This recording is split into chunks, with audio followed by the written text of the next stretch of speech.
पूर्ण फॉर्म भरले आम्ही, सगळं झालं. आता एकदम खूप खुश होतो, कारण की कॅटेगरीचं आमची ईडब्ल्यूएस कॅटेगरी होती. यावर्षी ईडब्ल्यूएसचं पिरियड कमी लागणार असं माहिती झालेलं होतं. आणि ग्राउंड पण एकदम टॉपचं झालं होतं. पेपर पण इतका चांगला झाला होता. अकॅडमी म्हणजे दर आठवड्याला एक साप्ताहिक टेस्ट होती. त्या साप्ताहिक टेस्टमध्ये पण टॉपर राहायचो मी. 90+ मार्क नेहमी घेतलेले राहायचे.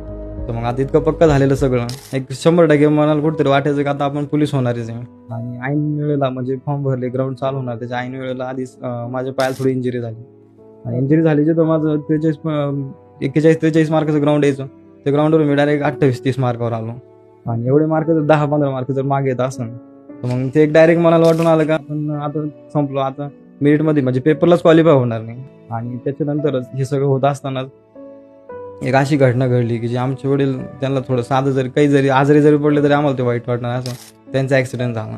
आणि सगळ्यांना अपेक्षा लागली का यावर्षी अरे पोलीस होणार, हे सगळं सॉल्व्ह नाही का, व्यवस्थित होऊन जाणार, फॅमिली एकदम चांगलं होणार.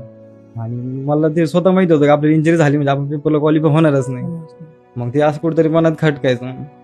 आणि मग एक एक करून सगळे ग्राउंड झाले. 4 फॉर्म भरले. एक जिल्हा पोलीस शिपाई, त्याच्यानंतर चालक, SRPF आणि कारागृह होतं. ते कारागृह सोडून 3 पेपर झाले, ग्राउंड पण झाले. तेच विचारायचे आता 3 याच्यातून उडालो. त्याच्यानंतर मुलांनी बाकीच्यांनी काही टोमणे दिलेले असायचे, 3 याच्यात काय दिवे लावले, आता जाऊ त्याच्यात सिलेक्शन होईल म्हणून. आता आपण स्वतःला संपवून टाकायचं.